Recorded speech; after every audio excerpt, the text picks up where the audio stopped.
नमस्कार दोस्तों, welcome you all again to our channel.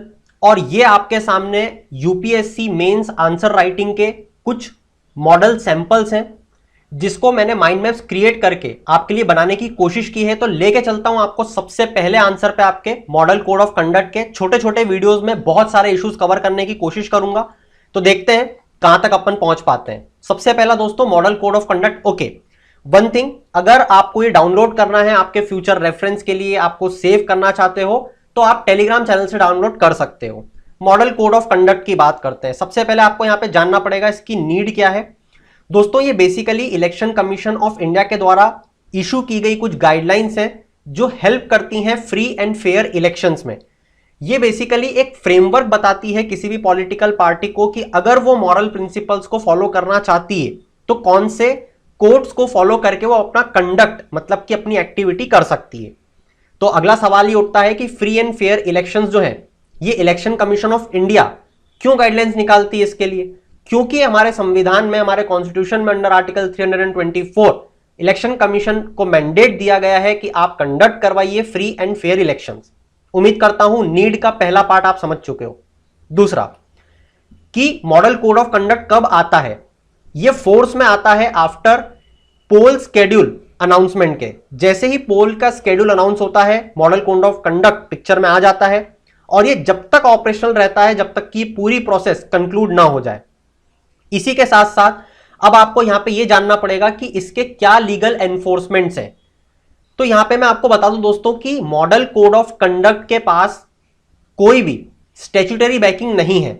इसका मतलब कि आप इसको लीगली चैलेंज नहीं कर सकते, मगर रिसेंट पास्ट में ये देखा गया है कि इसको कुछ टीथ मिले हैं। टीथ मिलने का मतलब ये होता है कि इसको कुछ पावर्स मिली हैं, या मैं ऐसा बोलूं कि इलेक्शन कमीशन ऑफ इंडिया इस मॉडल कोड ऑफ कंडक्ट पे थोड़ी सख्त होती हुई दिख रही है। पास्ट में आपने बहुत से एग्जांपल्स देखे भी होंगे, बहुत सारे पॉलिटिशियंस को 2 दिन का बैन लगा दिया गया था कि अब वो कोई रैली नहीं कर सकते, कोई पब्लिक स्पीच नहीं दे सकते। तो यहां पे हमने देखा कि मॉडल कोड ऑफ कंडक्ट को कुछ टीथ मिले हैं इन रिसेंट पास्ट। साथ ही कुछ प्रोविजंस जिसके थ्रू अगर कोई पॉलिटिशियन कोई गलत एक्टिविटी करता है तो उन स्टैट्यूट्स के थ्रू उसको लीगली एनफोर्स किया जा सकता है। जैसे Indian penal code 1860, criminal procedure code 1973, representation of peoples act 1951। इसमें दोस्तों बेसिकली कुछ ऐसे प्रोविजंस दिए गए हैं जो मॉडल कोड ऑफ कंडक्ट में अगर कोई पॉलिटिशियन गलत तरीके से, जैसे एग्जांपल मैं आपको दे देता हूं, जैसे मान लो कि कोई पॉलिटिशियन हेट स्पीच कर रहा है, कम्युनल स्पीच कर रहा है, कास्ट के नाम पे वोट मांग रहा है, तो यहां पे क्या है, मॉडल कोड ऑफ कंडक्ट को तो आप लीगली एनफोर्स नहीं कर सकते। मैंने अभी बताया क्यों, क्योंकि इसको स्टैट्यूटरी बैकिंग नहीं है। चलिए ठीक है, तो फिर क्या करें? तो उनके खिलाफ अगर एक्शन लेना है तो आप इन स्टैट्यूट्स को यूज करके एक्शन ले सकते हो। यह लीगल एनफोर्समेंट के पॉइंट में आएगा। इसी के साथ 2013 में standing committee on personnel public grievances law and justice ने रिकमेंडेशन दी थी कि इस मॉडल कोड ऑफ कंडक्ट को, जिसके पास कोई स्टैट्यूटरी बैकिंग नहीं है, मैं बार बार एनफोर्स इसलिए कर रहा हूं ये वर्ड क्योंकि आपको ये लिखना ही है, इसको लीगली आप बाइंड कर दो, इन्होंने बोला। मगर इलेक्शन कमीशन ने इस पर आर्ग्यू करा कि नहीं, ये तो नहीं हो पाएगा, क्योंकि अगर आप ये कर दोगे, इसको लीगल बैकिंग दे दोगे तो जुडिशियल प्रोसीडिंग्स होंगी। कैसे? एक पॉलिटिशियन दूसरे पॉलिटिशियन के अगेंस्ट केस लगाएगा, इसने हेट स्पीच करी, इसने ये करा, तो ये इलेक्शंस को डिले करेगा। जबकि इलेक्शंस को ऐसा माना जाता है दोस्तों कि नियर अबाउट 45 डेज में कंप्लीट होना चाहिए।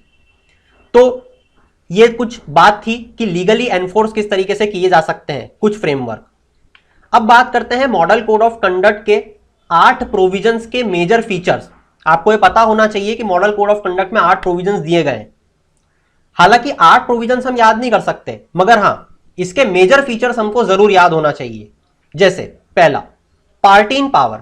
मान लीजिए बीजेपी सत्ता में है, जो पार्टी पावर में है अगर वो किसी ऑफिशियल विजिट पे कहीं जा रही है तो उसको ये ध्यान रखना चाहिए कि वो वहां पे किसी भी तरीके का इलेक्शन का काम ना करे, किसी भी ऑफिशियल मशीनरी को यूज ना करे अपने इलेक्शन कैंपेनिंग में, किसी भी मास मीडिया को यूज ना करे। एग्जाम्पल के तौर पर तमिलनाडु में फ्लड आते हैं, तमिलनाडु में जब राशन सामग्री बांटी जाती है तो उसमें जयललिता जी के फोटो लगाए दिए जाते हैं। क्यों? ताकि उस पार्टी को इलेक्शंस में वोट मिले। लोगों को यह लगे कि जो कैंपेन या जो सामग्री बांटी जा रही है वो जयललिता जी खुद बांट रही हैं, जबकि वो पब्लिक एक्सपेंडिचर से बांटी जा रही है। तो इस तरीके से किसी भी गलत तरीके से मास मीडिया का यूज ना करें, आप होर्डिंग्स ना लगाएं कि आज से सबके लिए जो है स्ट्रॉबेरी फ्लेवर की आइसक्रीम्स मुफ्त में बटेंगी, इस तरीके से आप ना करें। कोई भी फिनेंशियल ग्रांट्स को अनाउंस ना करें इलेक्शन के टाइम पे। फिर आता है second point, general conduct, model code of conduct का ध्यान रखना। हम क्या पढ़ रहे हैं, इसके 8 प्रोविजंस, उसमें मेजर फीचर्स क्या हैं हम वो पढ़ रहे हैं। सेकंड आता है जनरल कंडक्ट, जहां पे बोला गया है कोई भी कास्ट, कोई भी कम्युनल स्पीचेस ना बनाए।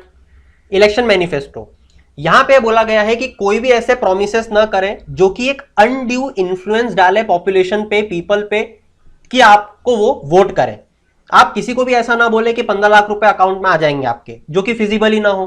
क्योंकि मॉडल कोड ऑफ कंडक्ट का एक पॉइंट ये भी देखा जा सकता है कि आप वही प्रोमिसेस करें जो वाकई में आप फुलफिल करना चाहते हैं और कर पाएंगे। खैर, इंटेंशंस पे बात नहीं कर सकते किसी पार्टी की। बात करते हैं अगले पॉइंट पे, मीटिंग्स पे। अगर कोई पार्टी कहीं पे मीटिंग ऑर्गेनाइज कर रही है तो लोकल पुलिस को वेन्यू और टाइम बताना पड़ेगा। फिफ्थ, प्रोसेशंस, किसी भी तरीके के एफिजीज, किसी दूसरे पॉलिटिशियन के पुतले जलाना, पार्टी के पुतले जलाना, ये आप नहीं करोगे। अगर आपने कहीं रैली निकालने की बात बोली है, प्रोसेशन, तो पहली बात तो आप इन्फॉर्म कर ही दोगे, दूसरी बात वहीं से आप प्रोसेशन निकालोगे। अगर दूसरी पार्टी का भी वहीं से प्रोसेशन उसी टाइम पे निकलना है तो उसको मैनेज करने की अथॉरिटी एडमिनिस्ट्रेशन के पास रहेगी। उसके बाद में पोलिंग डे और पोलिंग बूथ को साथ में पढ़ते हैं। पोलिंग डे के दिन पार्टी वर्कर्स, हम सब जानते हैं, हम सब वोट डालने गए हैं, हम सब ने देखा है वहां पे हर पार्टी का वर्कर मौजूद होता है कि हमारे पार्टी के व्यक्तियों को जो वोट डालने आ रहा है कोई भी दिक्कत ना हो। तो यहां पे पार्टी वर्कर्स को एक आइडेंटिटी बैज दिया जाएगा और इसी के साथ साथ पोलिंग बूथ के अंदर सिर्फ उन्हीं वोटर्स को अलाउ किया जाएगा जिनके पास वोटर आईडी कार्ड है और जो वहां की कॉन्स्टिट्यूएंसी से बिलोंग करते हैं। यह मॉडल कोड ऑफ कंडक्ट में बताया गया है। और साथ ही अगर कोई पॉलिटिशियन मान लीजिए क्लेम करता है कि मुझे यहां पे इस व्यक्ति से दिक्कत है, तो इलेक्शन कमीशन ऑब्जर्वर भी अपॉइंट करती है, जिस कारण से कि वहां पे किसी भी तरीके की इलेक्शन में डिस्क्रिपेंसीज ना हो। तो उम्मीद करता हूं अभी तक आप बहुत बेहतर तरीके से पूरा माइंड मैप को समझ रहे हो।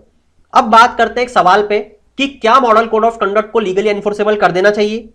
क्योंकि जैसा मैंने अभी तक बताया, इलेक्शन कमीशन ऑफ इंडिया जो है ये इसके थ्रू सिर्फ मॉरल सैंक्शंस को रिसॉर्ट करता है। तो दोनों पॉइंट देखते हैं, यस और no, because we are bureaucrat in the making. हमको दोनों पॉइंट पता होना चाहिए। यस वाले बोलते हैं कि हां, क्योंकि ये अभी मैंडेटरी या लीगली एनफोर्सेबल नहीं है, तो इस कारण से पार्टी इसको खुलेआम वायलेट करती है। हमने देखा है खुलेआम हेट स्पीचेस बोली जाती हैं। रात में इलेक्शन कमीशन ऑफ इंडिया बोलती है 10 बजे के बाद स्पीच नहीं देना, 12-12 बजे तक असेंबलीज होती हैं। क्यों भाई? इसी के बाद में क्योंकि अब इस मॉडल कोड ऑफ कंडक्ट को इंप्लीमेंट या एनफोर्स करने वाली जो अथॉरिटी है वो भी एग्जीक्यूटिव है। एग्जीक्यूटिव एक्शंस की कभी भी कोई सर्टेनिटी नहीं होती, जिस कारण से कि अगेन इसका उल्लंघन किया जाता है। बहुत बार एलिगेशंस लगाए जाते हैं खुद इलेक्शन कमीशन ऑफ इंडिया पे पार्शियलिटी के, कि जो पार्टी सत्ता में है उसके खिलाफ या फिर उसके सपोर्ट में इलेक्शन कमीशन ऑफ इंडिया काम कर रहा है। बात करते हैं नो में, जो बोलते हैं कि इसको लीगली एनफोर्सेबल नहीं करना चाहिए, जैसा इलेक्शन कमीशन ने भी बोला था, याद हो आपको तो, कि डिले होगा इलेक्शन। तो पहला पॉइंट तो यही है।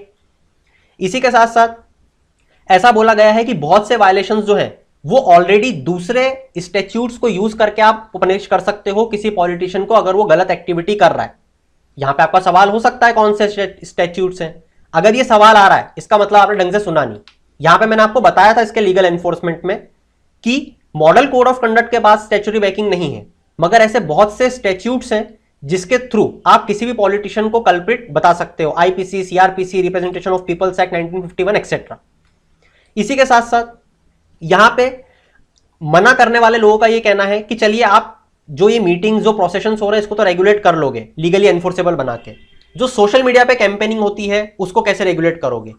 Because we are living in a very hitech era, आप हर चीज को कंट्रोल नहीं कर सकते।